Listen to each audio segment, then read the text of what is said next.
Hello dear defence aspirants, welcome to Delhi career group. Indian coast guard ने अपनी official recruitment website पर 2021 batch के लिए रिक्रूटमेंट प्रोसेस को स्टार्ट किया है और ये आपकी जो है डोमेस्टिक ब्रांच के लिए इस बार निकाली गई हैं। तो जो भी स्टूडेंट्स इसके लिए अपने आप को अप्लाई करना चाहते हैं वो www.joinindiancoastguard.gov.in की ऑफिशियल वेबसाइट पर जाके उसको अप्लाई कर सकते हैं।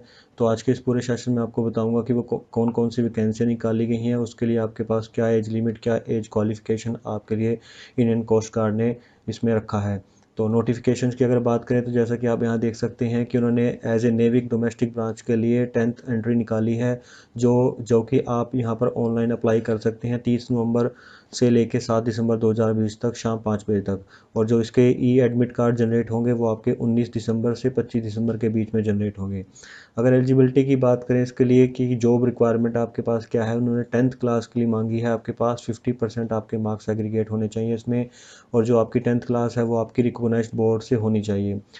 5% की रिलैक्सेशन आपको मिलेगी जो बच्चे SC और ST कैंडिडेट्स के आते हैं, और साथ ही साथ जिन बच्चों ने outstanding sports person of national level के लिए रैंक हासिल किया है, फर्स्ट सेकंड या थर्ड, उनको भी इसमें रिलैक्सेशन मिलेगी। जो जॉब रिक्वायरमेंट है वो आपकी यहाँ पर आप देख सकते हैं। अगर एज लिमिट की मैं आपसे बात करूँ तो एज लिमिट आपकी इसमें 18 से 22 साल के बीच में है। यानी आपकी जो एज होनी चाहिए, यानी आपका जो डेट ऑफ बर्थ है वो आपकी 1 अप्रैल 1999 से 31 मार्च 2003 के बीच में आपकी होनी चाहिए। और इसमें भी आपकी जो अपर age relaxation of 5 year for SC ST and 3 year for OBC candidates को मिलेगी। मींस इस कहने का मतलब क्या है कि जो 5 साल की एज रिलैक्सेशन SC और ST कैंडिडेट्स के लिए है और 3 ईयर्स की OBC कैंडिडेट के लिए। अगर वैकेंसीज़ की बात करूँ तो टोटल नंबर ऑफ वैकेंसीज आपके पास 50 अप्रॉक्सीमेटली हैं, जिसमें जनरल की आपकी 20 हैं, इकोनॉमिक वीकेशन सेक्शन की आपकी 5 हैं, OBC की आपकी 14 है, शेड्यूल ट्राइब की आपकी 3 हैं और शेड्यूल कास्ट की आपकी 8 हैं। टोटल आपकी 50 वैकेंसीज़ हैं। और ये जो वैकेंसीज़ हैं ये आपकी टेंटेटिव हैं, अकॉर्डिंग टू रिक्वायरमेंट ये आपकी कम ज़्यादा हो सकती है। कम तो मुश्किल है बट ज़्यादा ही हो सकती हैं आपकी यहाँ से ना। तो अगर नेक्स्ट उसकी बात करूँ मैं आपसे कि जहाँ पर अगर पे प्रैंक्स और अदर बेनिफिट्स क्या है, तो अगर आप पे सेल स्केल देखें यहाँ, तो जो आपकी स्टार्टिंग सैलरी है वो आपकी 21,700 से होगी, यानी पे स्केल आपका 3 होगा, जो कि आपका एक काफ़ी अच्छा पे स्केल है। प्लस इसमें आपको बहुत सारे डिविडेंड्स अलाउंसेस, अदर अलाउंसेस और बेनिफिट्स भी मिलेंगी। जैसे जैसे आपकी पोस्टिंग जहाँ पर ही होगी, अकॉर्डिंग टू एरिया आपकी वो सैलरी के अंदर चीज़ें इंक्लूड होती चली जाएंगी।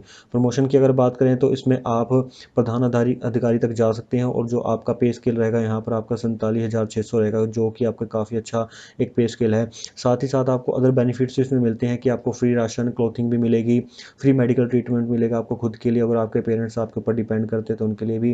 गवर्नमेंट एकोमोडेशन ऑफ सेल्फ और फैमिली के लिए भी आपको मिलेगा, जो नॉमिनल लाइसेंस फी होती है गवर्नमेंट की। 45 डेज़ का आपको अर्न लीव मिलेगी, 8 डेज़ की आपको कैजुअल लीव मिलती है, ट्रैवलिंग अलाउंसेस मिलते हैं, LTC जो साल में अकॉर्डिंग टू गवर्नमेंट के अकॉर्डिंग नॉर्म्स के अकॉर्डिंग मिलती है, कि जिसमें आप अपनी फैमिली के साथ कहीं पर अगर आप घूमने जाते हैं, ट्रैवल करने जाते हैं, तो गवर्नमेंट रूल्स के अकॉर्डिंग उसका आपको पे मिलता है। कंट्रीब्यूशन पेंशन स्कीम भी है यहाँ पर, ग्रेटिट्यूड और रिटायरमेंट के लिए भी है, यानी पेंशन स्कीम भी है। कैंटीन और वेरियस लोन फैसिलिटीज़ भी आपको मिलेंगी, और रिटायरमेंट के बाद जो ECHS की फैसिलिटी होती है वो भी यहाँ पर मिलेगी। तो कहने का मतलब क्या है कि यहाँ पर आपको हर एक वो फैसिलिटी यहाँ पर प्रोवाइड की जाएगी जो एज ए ऑफिसर्स आपको यहाँ प्रोवाइड की जाती हैं रैंक्स के अकॉर्डिंग। आपकी सारी की सारी ट्रीटमेंट्स आपको यहाँ पर मिलेंगी। अप्लाई कैसे करना है इसके लिए, इसमें आपने ऑफिशियल वेबसाइट पर जाना है www.joinIndiancoastguard.gov.in पर, और 30 से लेकर 7 दिसंबर तक आप इसके बीच में शाम को 5 बजे तक अपॉर्चुनिटी बटन में जाके इसके आप इसको भर सकते हैं। इसमें एक चीज़ यहाँ पर ध्यान देने की है, सिर्फ आपको एक ही सेंटर अलॉट होगा यहाँ पर, कि मीन्स आपको एक ही सेंटर मिलेगा, और वो सेंटर कौन कौन से हैं, कहाँ कहाँ पर आप उनको चेक कर सकते हैं। आप यहाँ पर देख सकते हैं कि जो नॉर्थन जोन है उसके लिए आपका जो एग्जामिनेशन सेंटर बना है वो नोएडा ही बना है। यानी जो इस स्टेट के बच्चे होंगे, जैसे हिमाचल, पंजाब, हरियाणा, राजस्थान, उत्तर प्रदेश, उत्तराखंड, दिल्ली और चंडीगढ़ के जो भी, जम्मू कश्मीर, लद्दाख के जो भी बच्चे होंगे, उन सभी का सेंटर आपका नोएडा बनेगा। नॉर्थ ईस्टर्न जोन के लिए ये जो जितने भी स्टेट्स हैं, इन सभी स्टेट्स के लिए आपका सेंटर कोलकाता होगा, और उड़ीसा के लिए आपका भुवनेश्वर सा आपका सेंटर बनेगा। ईस्टर्न जोन चेन्नई के लिए आपका तमिलनाडु, अंडमान निकोबार, आइसलैंड और यूनाइटेड टेरिटरी ऑफ पौंडीचेरी के जो भी बच्चे होंगे उनका सेंटर आपका चेन्नई बनेगा, और आंध्र प्रदेश एंड तेलंगाना के लिए विशाखापट्टनम। वेस्टर्न जोन के लिए मुंबई और कोच्चि, और नॉर्थ वेस्ट जोन के लिए आपका गांधीनगर आपका सेंटर बनेगा। तो इस सेंटर्स में कोई भी चेंज नहीं होगा, ये आपको सिंगल ही सेंटर अलॉट किए जाएंगे, तो इसमें कोई भी आपकी फर्दर चेंज नहीं किया जाएगा। सिलेक्शन प्रोसीजर कैसे होगा आपका, कि जो भी आप जितने भी बच्चे मीन्स आपका फॉर्म को फिलअप करेंगे उसके अकॉर्डिंग वो सेटअप करेंगे कि क्या कट ऑफ परसेंटेज रखनी है। उस कट ऑफ परसेंटेज के बाद ही आपके रोल नंबर जनरेट होंगे और उसके बाद आपका रिटन एग्ज़ाम होगा जिसमें आपके सब्जेक्ट्स कवर किए जाएंगे, quantity aptitude, mathematics, general science, general English, general awareness, जिसमें आपके करंट अफेयर और जनरल नॉलेज पूछी जाएगी। रीजनिंग में आपकी वर्बल नॉन वर्बल दोनों चीज़ें पूछी जाएंगी यहाँ पर।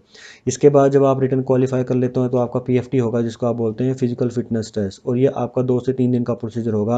और इसमें जो बच्चे फिजिकली चैलेंज्ड हैं, हैंडीकैप्ड होंगे, वो इसके लिए बिल्कुल भी अप्लाई नहीं कर सकते हैं। जो पीएफटी होता है हमारा आपका नेवी के लिए, वो आपका तकरीबन सेम वही होता है जो आपका नेवी, एयरफोर्स एक्स और वाई ग्रुप के लिए होता है। और सबसे स्पेशली इसमें जब भी आप पीएफटी देने जाए तो आप शू, टी शर्ट और ट्राउज़र को साथ में पहन के जाएं ताकि आप इजीली कंफर्टेबल तरीके से वहां पर अपना पीएफटी दे सकें। इसमें आपका 1.6 किलोमीटर रन आपने करना है 7 मिनट के अंदर, 20 स्क्वाट्स लगाने हैं यानी आपने उठो बैठक लगानी है, और 10 पुशअप्स आपके रहेंगे। एक चीज़ यहाँ पर आपको ये ध्यान में रखनी है कि जो भी आप फिजिकल फिटनेस दे रहे हैं ये आपने अपने ऑन रिस्क पे देना है, यानी अगर आपको पीएफटी देते हैं अगर आपको कोई भी इंजरी होती है तो उसमें आपका कोस्ट गार्ड कोई भी आपका रिस्पॉन्सिबल नहीं होगा। तो ये चीज़ आपने बिल्कुल ध्यान में रखनी है। लिस्ट ऑफ डॉक्यूमेंट आपने कौन से कैरी करने हैं, सॉरी उससे पहले अगर एक चीज़ और बताऊं कि जब आपका पीएफटी हो जाता है तो उसके बाद आपका मेडिकल होगा।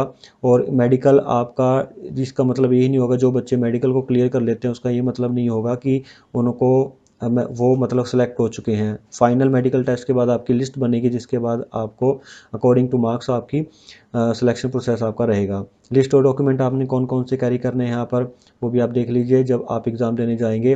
लिस्ट और डॉक्यूमेंट में आपने एक तो अपना जो भी आपका रोल नंबर जनरेट होगा, ये एडमिट कार्ड उसकी 3 कॉपी और लेटेस्ट फोटोग्राफ्स आपने लेके जानी है। 2 कॉपीज़ ऑफ एप्लीकेशन फॉर्म की आपने यहाँ से लेके जानी है। ओरिजिनल 10th क्लास की मार्क्स की शीट्स आपने लेके जानी है। जो बच्चे आपके डिफरेंट कास्ट से हैं, ये SC ST से, उनको अपना शेड्यूल कास्ट का या कास्ट का सर्टिफिकेट लेके जाना है ओरिजिनल। ऐसे ही सेम आपके जो बच्चे EWS में अप्लाई करेंगे उनको भी अपना EWS का इकोनॉमिक वीकर सेक्शन का प्रूफ लेके जाना है। आइडेंटिटी कार्ड यानी आपके पास प्रूफ होना चाहिए, या तो आपका पासपोर्ट हो, ड्राइविंग लाइसेंस हो, Aadhaar card, voter card, PAN card, school college की आईडी आपको एक रखनी है साथ में वहाँ पर। और ये जो भी डॉक्यूमेंट होंगे ये आपने वहाँ पर प्रोवाइड करने हैं। मेडिकल स्टैंडर्ड्स में आपके क्या रहेंगे, आपकी मिनिमम हाइट 157 सेंटीमीटर होएगी। अकॉर्ड रिडक्शन दी जाएगी वहाँ पर जो कैंडिडेट्स आपके ट्राइबल एरिया या हिल एरिया से आते हैं, अकॉर्डिंग टू सेंट्रल गवर्नमेंट अकॉर्डर के रूल्स से उनको कुछ रिलैक्सेशन दी जाएगी। यहाँ पर चेस्ट आपकी वेल प्रोपोर्शन के अंदर होनी चाहिए और जिसमें आपका मिनिमम एक्सपेंशन 5 सेंटीमीटर दिया जाएगा। वेट आपका अकॉर्डिंग टू हाइट आपका होना चाहिए जो आपकी प्लस माइनस होगा अकॉर्डिंग टू आपकी हाइट के। हियरिंग आपकी नॉर्मल कैपेबिलिटीज़ के अंदर होनी चाहिए। और जो स्पेशल जब भी कैंडिडेट पीएफटी के लिए जाएँ तो अपने कान और दांतों को अच्छी तरह से साफ़ करके जाएँ। विजुअल स्टैंडर्ड्स भी यहाँ पर दिए हुए हैं आपके। और टैटू की पॉलिसी आपकी सेम है कि आपके बॉडी पर कहाँ कहाँ टैटू होने चाहिए और कहाँ नहीं होने चाहिए। अगर इसकी यदि डिटेल में लिए आप इनकी ऑफिशियल वेबसाइट पर भी यहाँ पर जा सकते हैं।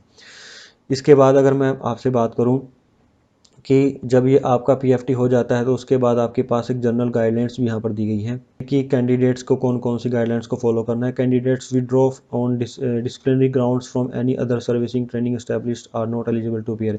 यानी जो कैंडिडेट्स कोई और सर्विस ट्रेनिंग के अंदर है वो इसके लिए बिल्कुल एलिजिबल नहीं माने जाएंगे।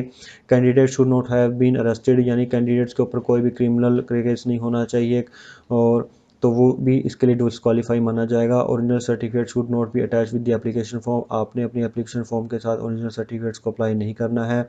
और जो भी मैंने जैसे आपको पहले बताया कि जो एग्जामिनेशन सेंटर चेंज करने की आपकी रिक्वायरमेंट है वो चेंज नहीं हो सकती, एक बार फिक्स रहेगी वो आपकी।